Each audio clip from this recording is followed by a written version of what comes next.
Oh gosh, I'm gonna sneeze. That might help. Hello, I am sick right now if you can't tell. I have a pretty nasty head cold, which are the most annoying in my opinion, because my body feels okay, but then I'm just like so dead up here. Maybe being in direct sunlight is not a good idea. Okay, I'm digging some Tylenol so I can get through this, but I kind of want to do another sit down chat video and expand on something that I was talking about in one of my recent videos, and that is, do I regret going to university? Now, I am enrolled in a Bachelor of Arts program at a university near where I live, and the first semester, I started in a winter semester, so I started in January last year, or this year, January 2024, and I took 4 classes, or how many classes did I take? I can't remember, 3 or 4? It wasn't that many, but I enjoyed it. I'm focusing on, I'm trying to get a creative writing major. That's kind of what my focus is in my Bachelor of Arts. But this fall semester, I'm only taking 1 class. And my reasoning for only taking 1 class this semester is a few things. To start off, I took about a 1.5-ish gap year after I graduated high school. That was due to multiple reasons: mental health, not really sure what I wanted to do, and I also just kind of always had the thought that I was going to take a gap year no matter what. That was kind of always like my intention. I think gap years are super beneficial for many people. I also think gap years may not be so beneficial for some people. It really is just figuring out who you are and what you want to do and your intentions and what's going to be best for you and listening to that. That's the best advice that I can give. The reason why I am taking only 1 course this semester is because I still don't feel like I'm fully certain in that creative writing is exactly what I want to do. I know that I'm very passionate about creative writing. I know that it is a strength of mine, but I also don't really plan on going to the university that I'm going to for much longer. My long-term plan has always been going to UVic, the University of Victoria, or UBC, and that has been my dream for so long, but just due to like certain situations in my life with family and my own mental health, that just has not been a great option at the time when it was available to me. So I wanted to kind of just like be close to home, get my foot in the door with my post-secondary education, and that was the university that I'm currently going to. That was that option. And so I was thinking like, okay, if I know that this feels right for me, that's great. I can move on to UVic, I can transfer there. But if it doesn't feel right to me, then it's not such a big step. I don't have to be living far away from home, or living a little bit away from home and feeling isolated and feeling stuck like this isn't the right choice. I really wanted to avoid that whole fiasco, so that's why I didn't go to UVic right away, part of the reason why. And I'm glad that I didn't, but it also has meant that my university experience hasn't been very typical.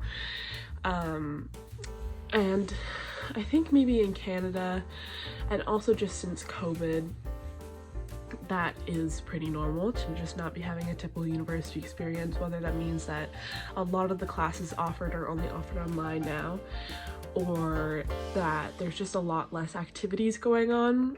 But I know that the university I'm going to now, it has multiple satellite campuses, so I only go to a satellite campus. I don't go to the main campus. I don't have access to activities on campus and campus life and that kind of stuff, student support, like I would if I lived on the actual campus, because that campus is still far away from me, which I really desire. I really want to have that experience. I think that is super, it can definitely be very formative, and I just kind of want to have a taste of that experience, even if it's not for very long. And so I haven't had that with this university yet. It's just been mainly studies, which is fine. Taking this time off this semester with school has been great so far because it's allowed me to focus on work and making more money, which I'm wanting to save up for my own place, get a car of my own so I don't have to share, and just kind of those things. And I feel like that's where I should be focusing on right now. I'm also not 100% sure if getting a Bachelor of Arts is what I want to go with in the long run. I know I can change my major, I know I can do this, I know I can do that, I could get my bachelor's and entirely decide that I don't want to do writing at all or whatever I choose to do it in. So I'm just kind of keeping my options open. And I think that needs to be normalized a lot more. There's so much pressure to immediately know what you're doing right out of high school and immediately go into university, spend so much money and focus on doing that, when the outcome of it is usually that you feel even more confused, you've lost a bigger sense of yourself, and you're unhappy with what you chose. On the flip side, there are people that have that exact opposite. They know exactly who they are, they love what they chose, it was a great experience for them. I just think it needs to be a lot more thought out when making these choices. You know, it's a difficult thing to watch a lot of your peers that you grew up with and went to high school with go to these great universities and have all these like crazy university experiences and stories and feel like you're missing out on that. But I also know that in some ways that just wasn't where I was supposed to be. And for better or for worse, whatever it is, I think just the acceptance of that has been hard for me because my experiences have usually been pretty atypical just growing up. And yeah, I think one of my bigger lessons in the last 2 years is acceptance of that and knowing that I can still have that. I just have to make that for myself, and also knowing that it's not something that's necessary for me, that it's not a necessary experience. I'm not missing out on some grand thing that is going to keep me from my greatest potential. I know that all, but from the social aspect, it's still like, oh, I feel like I'm missing out. Like, I have so much FOMO around it. So I definitely feel like I've gotten better at that. I'm kind of creating experiences that are great for me with what I have access to.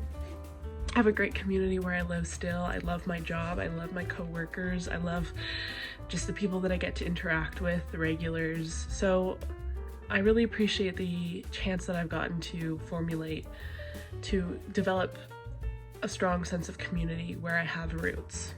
That's something that I'm very glad that I didn't go to university because of. Does that make sense? That's one of the reasons why I'm glad that I didn't leave and go for university, because I know that I probably wouldn't have had that if I did. Now I get to live in a place where I've always had my roots, where I've been born and raised, and I get to create those even stronger roots and feel like an active member of my community, and I feel like that is so gratifying. I love that feeling. I love going to work and seeing regulars and asking them about their lives and seeing how they're doing, and they know me, and it's just such a lovely feeling. And I always know that post-secondary education is going to be there for me my entire life. So in that sense, I don't feel the pressure or need to go force myself into something. And I think the part that needs to really be focused on is societal acceptance of that it's just not going to be for everyone at the same time that it is for everyone else. So yeah, that's my 2 cents on that. I hope that made sense. I hope that I hope that this isn't just like a sick delusional rant. It very well could be. I guess we'll see.